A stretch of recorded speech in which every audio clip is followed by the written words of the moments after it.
Hello everyone, this is the Biologist 13 and welcome to the Custom Spawners tutorial part 5. And in this tutorial I'm going to be explaining a bunch more entity properties, even more than the ones that I showed before in part 3, because there's more and it's amazing.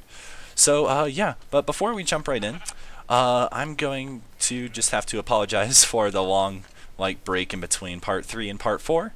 I didn't upload anything in between there because I have to record the next episode before I record the previous episode, and I was on vacation and didn't have internet and more my awesome computer, and yeah, and I needed to update the plugin itself, and things got, yeah.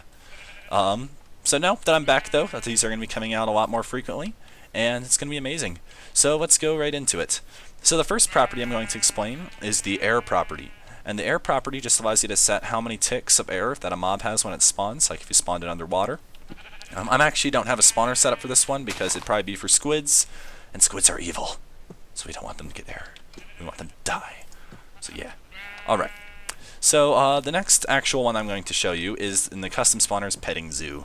So in this spawner right here, I use two properties. I use the age and the show name properties. So age is pretty self-explanatory. It just sets the age of the mob, and you can set how many ticks old it is, or until it becomes an adult, rather. You can set it to be a baby, or you can set it to be an adult. And then show name just toggles whether its name is above its head. So I'll show you how this works. So as you can see, we have little chickies spawning. Aww. And they're little baby chickens. And then they have gold's nameplates above their head. And the way that I have it gold is I used an &6 in front of their name when I set their name. And an &6 is the color code for a gold, just like &1 is for a blue. And yeah, and that's just like a bunch of other plugins pretty much use the same color codes. So yeah, so that's that property. And the next one I'm going to show you is the damage property. Also it has use damage and experience on here. So use damage is pretty self-explanatory. It's how much damage the mob will do. But it only does that damage if you have use damage set to true. Otherwise, if it's set to false, it's just going to use the default Minecraft damage. And experience is also pretty self-explanatory in that it is just how much experience it drops when the mob dies. So, for example, this would be useful if you don't want people leveling up too much in a dungeon, or if you want to just have an XP grinder that drops 1,000 EXP per death. So, yeah. I'll turn this one on then, so it's /CSS on 18. And, as you can see, we have some zombies here. And if I go into survival mode, with game mode 0, you see that these guys do a whopping 4 hearts of damage. So they're pretty powerful. And they also give you a lot of levels. Like if I kill a few of these guys, see I'm leveling up very fast because they each drop, they each drop 100 EXP. Okay, I have to go in the creative. Alright. This guy's a goopy. I'll just give myself a dinosaur here. Man, I hate this 1.5 skeletons. If you want it to be really evil, you could set the damage of skeletons to be like a ton, even more powerful than the ones there in 1.5. That'd be pretty evil, pretty fun. I'll just turn this off because they're pretty loud. And then remove the mobs. Alright, so as you can see, they dropped a bunch of experience. I don't know why this is bugging out. There we are. So they dropped a bunch of experience, and they also did a ton of damage. So that's with the damage, the use damage, and experience properties. So now I'm going to look at the health properties. So health is /CSE, HP, the ID, and then how many hit points they have. So health allows you to make either some really low health mobs they can just kill with one hit, or you can set it to be really high for like a boss mob where they can be killed but it just takes forever. So I'll turn this guy on, so I believe it's 17.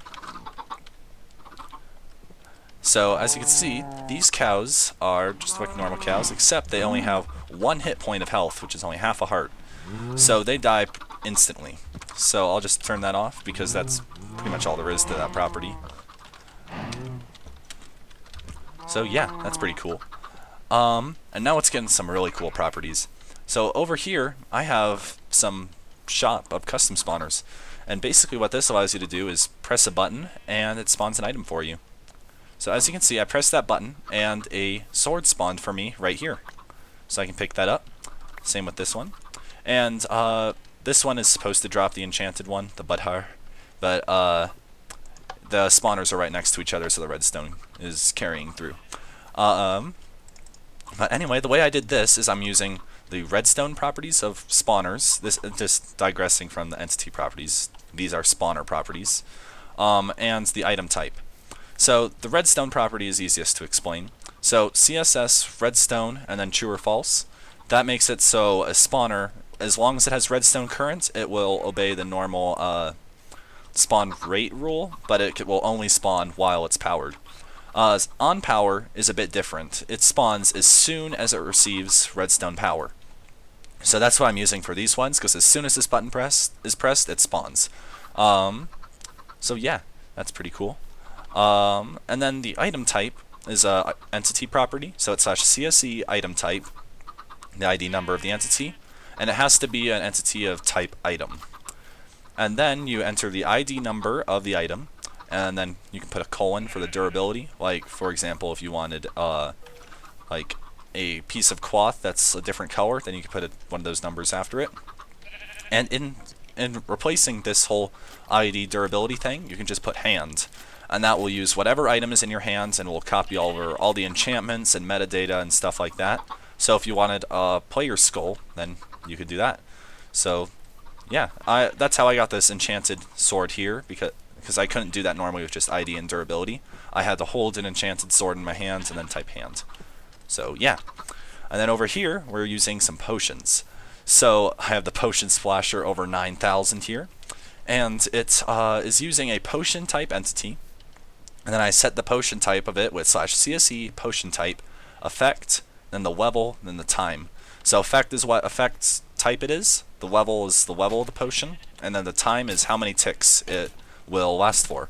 So this is similar to Vex's zoom in spawner thing, except it's using a redstone pressure plate instead of just player distance.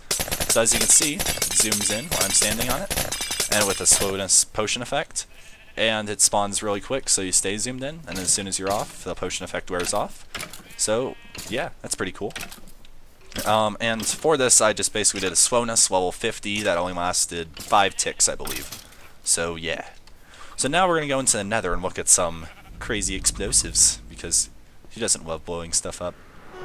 So if we go into the nether here, I have 4 properties to show you, and then there's this lonely sign, because I put too many blocks here and I'm OCD. Yeah. So as you can see right here, if I spawn it, it's just got a really fast spawner of TNT, all that's moving in that direction, which is like, oh, why isn't it just spawning and staying in place? And then you'll notice no explosion damage. So there's a few properties I'm using to do this. The first is velocity. That's set with /CSE, velocity, the ID, and then you put the X coordinate, or the X speed, the Y speed, and, or more accurately, the X speed, the Y speed, and the Z speed. And they have to be separated by a comma with no spaces. So for this one, right here, I'm using a velocity that looks like this. 0, 0.1, and 1. Or -1, rather. So that means it's going 0 blocks in the X direction, which is across the screen like that. It's going 0.1 blocks in the up direction, and it's going -1 in that direction. And the way this works is because going lower in the Z-axis of Minecraft is this way, and positive is this way. Just like the Y-axis up is this way, and Y-axis down is this way. So that basically meant that it was going 0 blocks per tick in the X direction, which is forward and back here. It was going 0.1 block up per tick in this direction, and it was going -1 block per tick in this direction. So that made it fly. And pretty much you don't want to use like very large values. You want to use decimal values in between numbers for the velocity, because if you do any higher than 10, it's basically gone and you never even get to see it. So yeah, don't do that. I'm also using fuse ticks here, where it lasts, where you can modify how long the explosive will last for. So here I have it set so it lasts for 3 seconds or 60 ticks, but you can make it only last 1 tick, so it explodes pretty much instantly, or you can make it pretty much eternal and just last thousands of ticks, so it's just sitting there. if you wanted to make like a bomb map or whatever, I could defuse the bomb thing. If you like, you could put water. I don't know. This random idea. Someone can make that. And I'm also using the yields. That's what makes it so that doesn't do any explosion damage, because I'm using a yield of 0.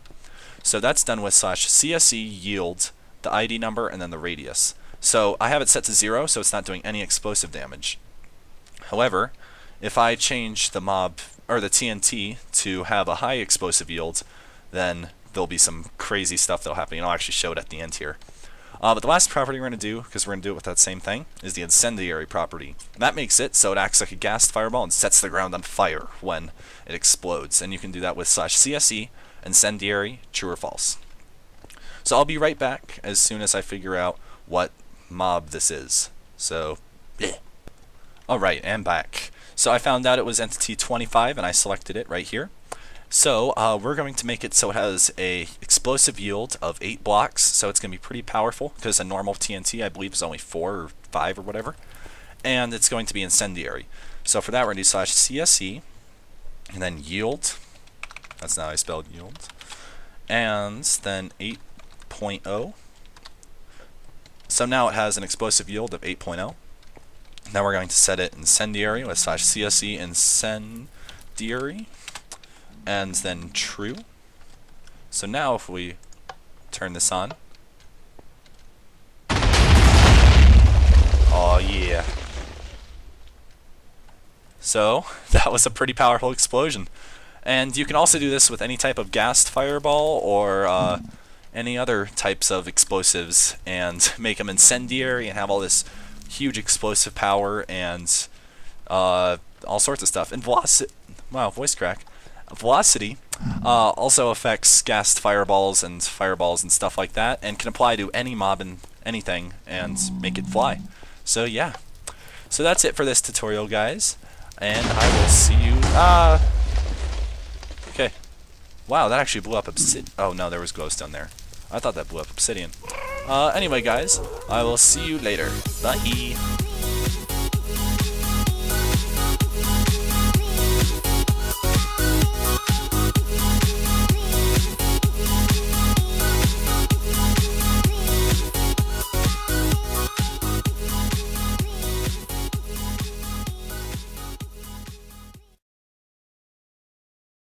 Okay, so there's been these zombies that just walk out into the sunlight here like freaking butts. I bet what this guy has. I bet this guy right here, we're just gonna call him Joe. I bet he is talking to his friends back there, and he's like, "Hey, Joe, guess what? I bet you can't go stand out in the sun." And he's like, "Try me," and then he goes like, "What the heck?" And he places some grass, and then he wanders up here, and he's like, "Ugh, look at how so long I can stand in the sun, guys. I'm burning. I'm burning.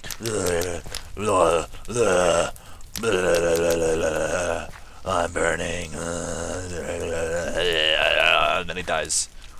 And then I'm like normally flying up over here, and I'm just like, "What the heck?"